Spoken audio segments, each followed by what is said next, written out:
돈이 되는 뉴스 이어갑니다. YG경제연구소 차영주 소장과 함께합니다. 안녕하세요. 안녕하십니까? 네. 자, 첫 소식은 방산으로 열까 합니다. 네. 일정이 좀 있어요. 일산 킨텍스에서요. 21일부터 25일까지 방산 전시회를 개최한다고 합니다. 육군에서도 주최하고요. 아시아에서는 최대 규모라고 하네요. 다음 보겠습니다. 이 일정에 딱 맞춰서 슬로바키아 방한 이슈가 주목을 받고 있습니다. 전세기 대절에서 20일 방한 소식인데요. 사실 폴란드가 그동안 이제 수주에 굉장히 호재거리로 많이 분석이 됐었죠. 그리고 오늘 개장 전에 한국항공우주에서 또 폴란드 계약 성사 소식이 들려오면서 일단 분위기는 괜찮은데 이와 똑같은 경로로 슬로바키아가 지금 걷고 있대요. 그래서 수주 본물이 이쪽에서 더 나올 것이다. 뭐 이런 내용입니다. 말레이시아, 호주, 노르웨이 계약 전망도 쾌청. K 방산 쇼핑 좀 기대해 볼 수 있을까요? 기대해 봐야죠. 이게 이제 예. 방산이라는 게 단순하게 제품이 좋다고 그래서 판매되는 거 플러스 예. 어떤 뭐 지정학적, 그다음에 정치적인 것들이 포함이 돼 있기 때문에 국력도 있을 것이고. 예, 뭐 여러 가지 면에 있어서 됩니다. 근데 이제 우리가 우리나라 지금 현황을 보면 그 문재인 정부에서 우리나라 이제 방산에 대한 수출 5위국으로 만들어놨다라는 것은 굉장히 좋은 일이죠. 이게 무슨 정권을 떠나서 우리나라 수출이 늘어난다는 건 좋은 거죠. 예. 일단 포문은 노르웨이의 자주포 수출, 이것이 포문이 됐었죠.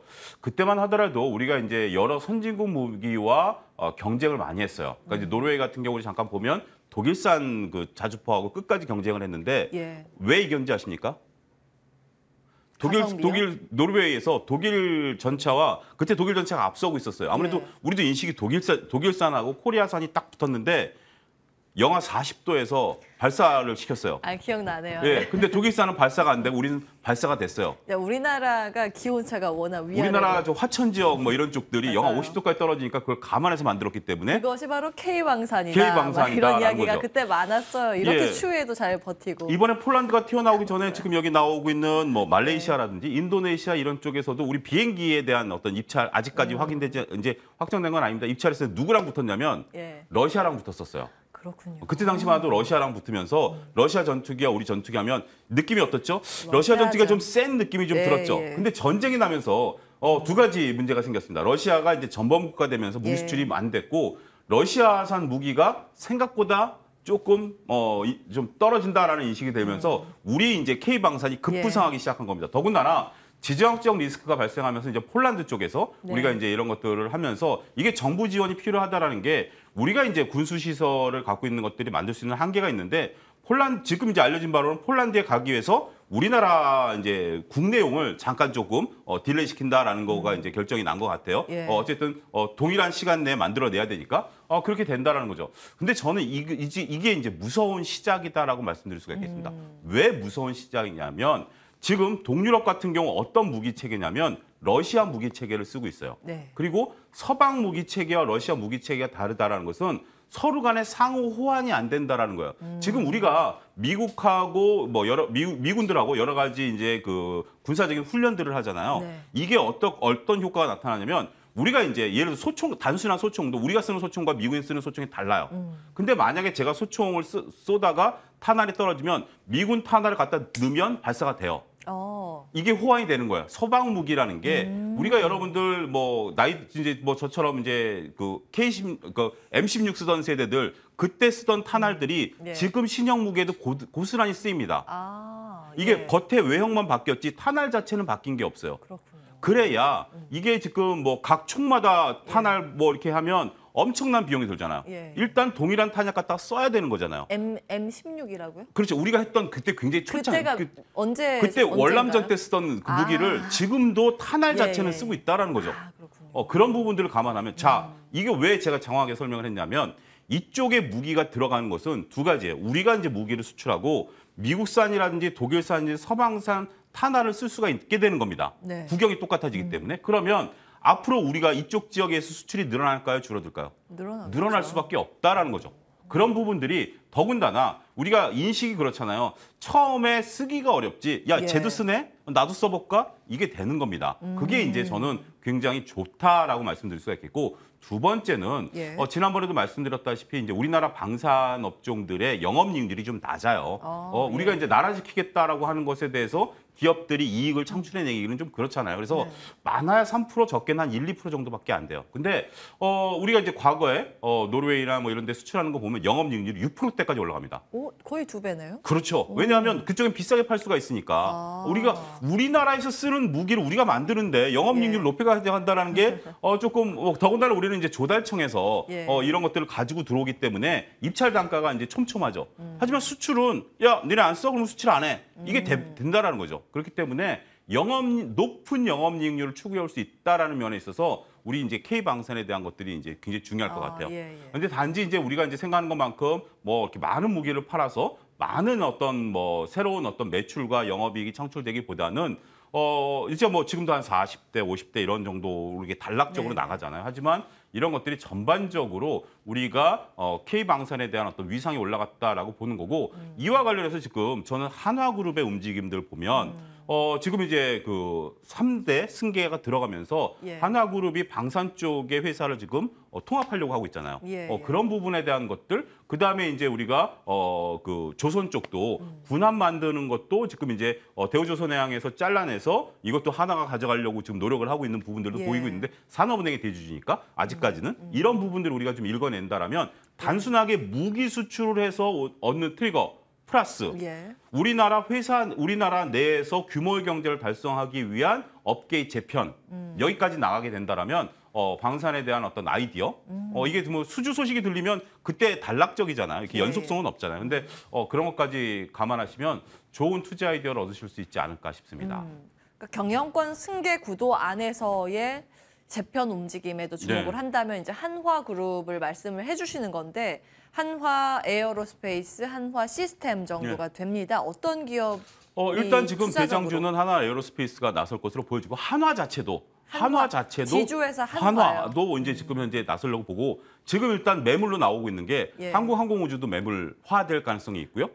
그다음에 대우조선해양에 있어서의 방산 부분도 매물화될 가능성이 있다라는 거죠. 지금 언론에서 지금 거론되고 있어요. 거론되고 있기 때문에 이건 대주주들이 결정할 수 있는 문제예요. 그러니까 대주주라는 건 은행이고 예. 어떻게 보면 방산이기 때문에 정부 당국자가 결정을 하겠죠. 그래서 예. 이 뉴스를 여러분들 관심 있으신 분들은 한화그룹과 관련해 가지고 예. 그런 뉴스 플로우도 꼼꼼히 체크하시는 것도 좋지 않을까 말씀드릴 수가 있겠습니다. 자, 그럼 여러 가지 사실은 이 지배구조 재편의 움직임은 시나리오가 뭐 많겠습니다만 예.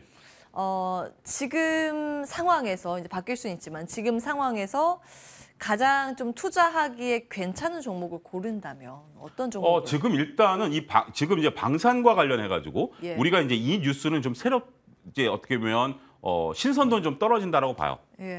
왜냐하면 워낙 오랫동안 이 예. 관련주들이 올라왔기 때문에 사실 한 반년 정도 된 것 그렇죠. 같아요. 재료로서의 신선도는 예. 떨어지지만 오히려 하나그룹의 이제 재편을 보게 되면 거기 이제 자제분이 세 분 계시지 않습니까? 예, 예. 아무래도 한화라는 게 한국화약그룹이었잖아요. 이게 예. 방산그룹이었어요. 방산그룹이었기 때문에 거기서 이제 여러 가지 됐기 때문에 이제 장자 승계가 될 것 같아요. 그러면 지주회사 한화라든지 예. 장자 쪽에 제가 이제 지분 구조를 아직까지 정확하게 파악은 예, 못했습니다만 장자 쪽에서 갖고 있는 기업들의 지분 같은 경우 우리가 볼 수 있겠지 않을까 싶습니다. 다른 계열사도 사실은 있을 텐데 네. 그것도 투자의 아이디어가 될 수 있을 것 같고요. 일단은 좀 안정적으로 볼 수 있을 부분이 지주회사 한화이지 않을까 싶습니다. 이제 관련해서 투자의 아이디어 토픽으로 한화 찍고요. 다음 기사 이어서 살펴보도록 하겠습니다.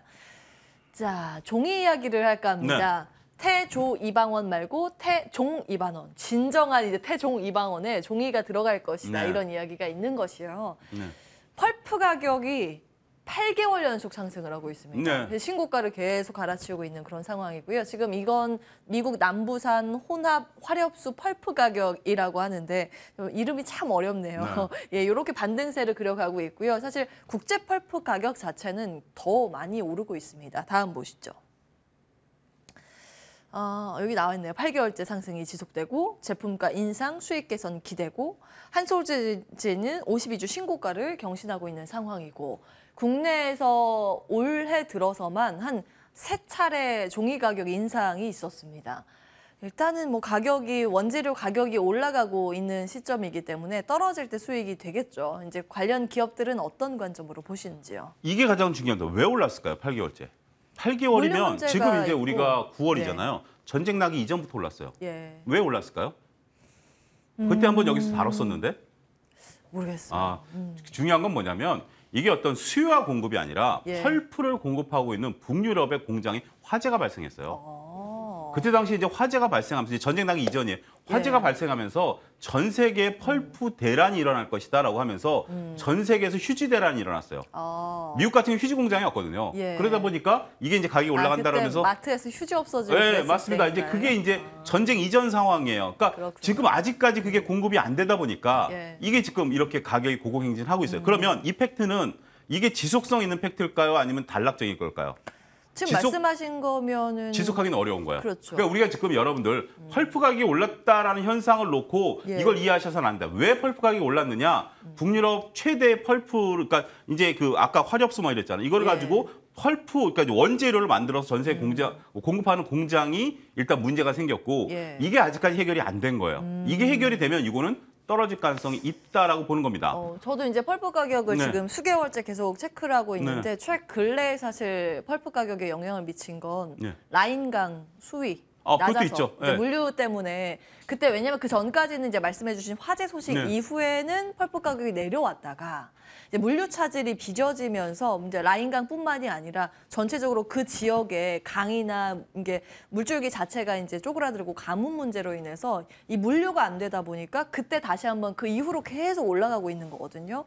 그렇다고 본다면 이걸 단기적으로 볼 수 있는 것이죠. 근데 이제 문제는 뭐냐면 이거를 이제 우리가 이제 이런 원재료 가격이 올라갔잖아요. 그럼 예. 기업 입장에서 보면 원재료 가격이 올라간 상태에서 이거를 판매가 전이가 가능하겠냐라는 거죠. 이미 두 차례나 올렸습니다. 두 차례나 올렸고 이 펄프가 중요한 건 어떤 거냐면 우리가 이제 여성 위생 용품이라든지 아니면 휴지 같은 용품이에요. 예. 우리가 흔히 생각하는 재지라고 했을 때 택배에 들어가는 박스랑은 상관없어요. 그건 재생용지이기 때문에 예. 재생용지가 우리가 이제 쓰는 휴지 같은 경우가 이제 여기 해당이 되는 겁니다.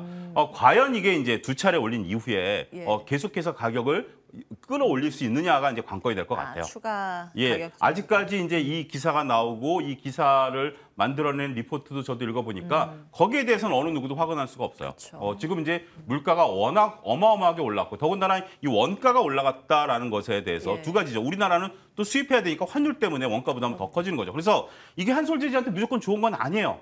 한솔제지 입장에서는 높아진 가격과 높아진 환율 효과 때문에 된 것을 계속해서 올릴 수 있으면 그거는 뭐 꿈의 종목이죠. 네. 근데 지금 이제 물가가 이렇게 올라가고 있는 상황에서 언제까지 올릴 수 있을까요? 두 차례나 이미 올렸는데 세 차례 올렸어요. 세 차례. 그러니까 계속해서 이것을 예. 또 올릴 수 있으면 어떤 하나의 트리거가 되겠지만 올리지 못한다라면 오히려 회사 입장에서는 압박으로 다가올 수밖에 없겠죠. 그런 부분들 여러분들이 체크를 하셔야 돼요. 지금 당장 이 뉴스를 가지고 이것을 사야 된다가 아니라 예, 리포트를 보면 리포트는 좀 그래요. 이게 계속해서 수익을 볼 것이다라고 봤지만 글쎄 그분은 그건 그분 논리고 제가 볼 때는 이게 과연 여기서 한 차례 더 올리면 농심처럼 11% 올려가지고 50억 적자지만 500억 이익을 창출해내겠다라고 하면 그건 땡큐죠. 하지만 만약에 지금 이제 뭐 아무래도 추석 지나고도 물가가 안 잡히면 지금 이제 정부가 나서서 어떤 물가에 대한 뭐 상한선이라든지 이런 부분들이 되면 우리가 이제 원가 압박을 받겠죠. 이런 부분들은 여러분들이 염두에 두셔야 된다라는 겁니다. 자, 왜